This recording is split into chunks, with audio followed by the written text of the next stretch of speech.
প্রিয় আল্লামার জীবনের দিকে তাকায় দেখেন, যেই দিন তিনি দুনিয়া থেকে চলে যাবেন, শেষ একটা হাসি দিলেন। সালাতুল মাগরিবের পরে এসে আমার বুকে প্রচন্ড ব্যথা লাগতেছে।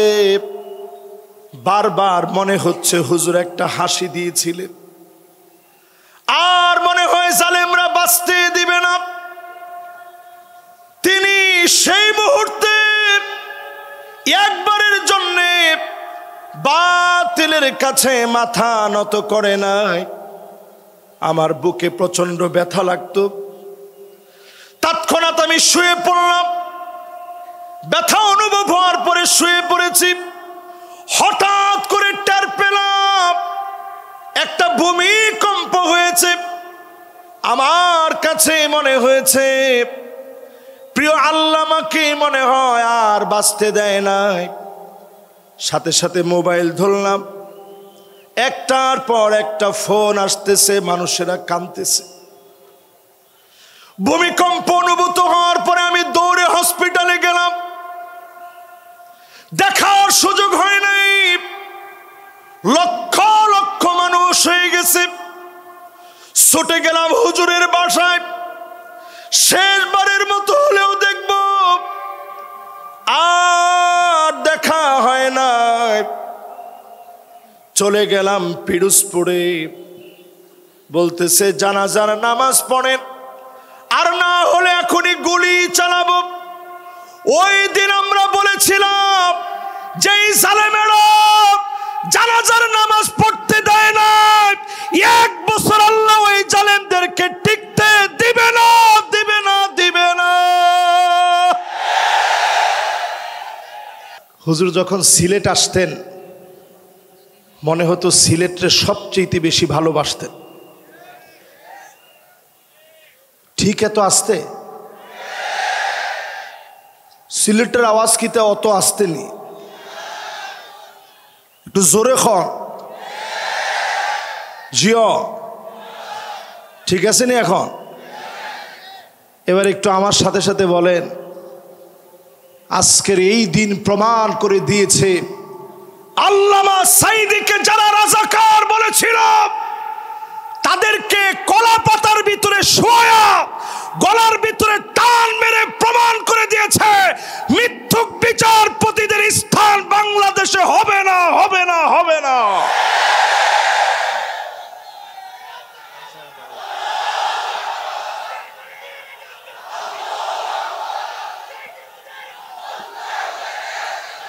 আল্লামা সাঈদী রাজাকার নয়, আমরা রাজাকার নই।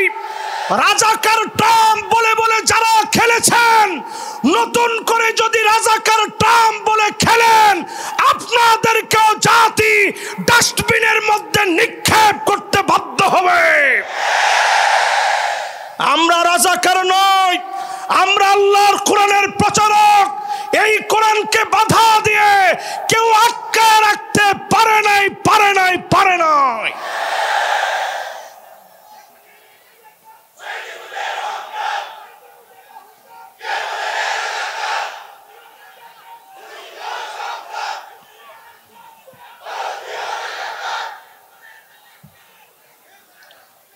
সুতরাং আজকের এই মাহফিলে আমরা পরিষ্কার বলি, এমসি কলেজ মাঠ আজকে প্রমাণ করে দিয়েছে আল্লামা দেলোয়ার হোসেন সাঈদী রহমতুল্লাহি আলাইহি তিনি চলে গিয়েছেন দুনিয়া থেকে। সারাটা জীবনের সব সময়, বেশিরভাগ সময় তিনি কোরআনের খিদমত করেছেন। এই খিদমতের কারণে মানুষ তাকে আজও মনে রেখেছে, ঠিক কিনা বলে? কোটি কোটি টাকা খরচ করে দেওয়ালে দেওয়ালে আপনারা ঠিকই নাম লিখতে পেরেছিলেন, কিন্তু আল্লামা সাঈদীর নাম বুক থেকে, মহব্বত থেকে মুছে দিতে পারেন নাই, ঠিক নেই? একটা হাদিস, হুজুরের সামনে বসে কথা বললে ভয় লাগে আমাদের। উনি কিন্তু যেখানে সঠিক হয় দেখবেন মাথা লড়ায়, যেখানে যদি ভুল হয় তাহলে অবশ্যই উনি আমাদেরকে ভুল ধরায় দিবে। একটি হাদিস পরিষ্কার আজকে আপনাদেরকে শোনায় দিতে চাই। আল্লাহ পাক যখন কাউকে ভালোবাসে, ইন্নী উহিব্বু ফুলানান ফাহিব্বুহু, জিবরিল আমি অমুককে ভালোবেসেছি, তুমিও ভালোবেসে ফেলো। এই ভালোবাসা যখন আরশে আজিম থেকে আসে, দুনিয়ার মানিক চোরাদের মতো লোকেরা টেনে কমাতে পারে না। আরশে আজিম থেকে যেই মহব্বত আসবে, আপনার চেলা বেলা দ্বীপ, চেলা চামুন্ডা দ্বীপ, ওই মহব্বত কমাতে পারবেন না। কারণ ওই মহব্বত যিনি দিয়ে দিয়েছেন তিনি কে? কয় নাম্বারে আছেন? খেয়াল আছে আপনাদের?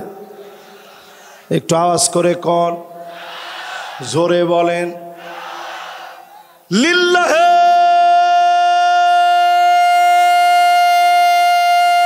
তাকবীর। আমি অত্যন্ত খুশি হলাম।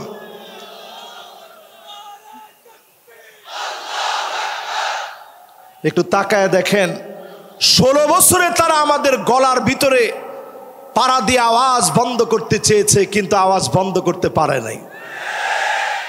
তোমাদের স্লোগানগুলো সব মৃত হয়ে গেছে। নেতা তোমার ভয় নাই। আবার কয় ইটা স্লোগান হইতো নি, ইটা স্লোগান আর হইতো না। স্লোগান চলবে নারে তাকবীর, আল কোরআনের আলো, পার্লামেন্টে জালো, নারে তাকবীর। মাশাআল্লাহ। অনেকে চিন্তা করবে যে হুজুর নিজেই চাইছে পার্লামেন্টে জ্বালাইতে। আচ্ছা একটু চিন্তা করেন তো দেখি, পার্লামেন্টে জ্বালানোর বিপক্ষে যারা আছেন আপনাদের আসলে কি ঈমান কদ্দুর আছে? একটু হিসাব করেন। আপনি নিজে যদি চান যে পার্লামেন্টে আলোটা না জ্বলুক, ঘরের ভিতরে এসে জ্বলুক, এই আলো টিকবে কতক্ষণ? কথা কয় না, জোরে কন। 54 বছরে সব দেখা শেষ, সামনে হবে আল কোরআনের বাংলাদেশ। আপনাকে আমার সাথে একমত? জোরে বলেন একমত।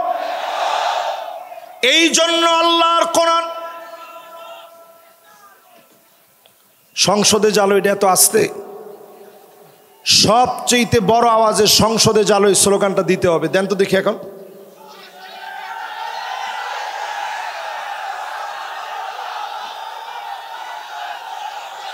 মাশাআল্লাহ।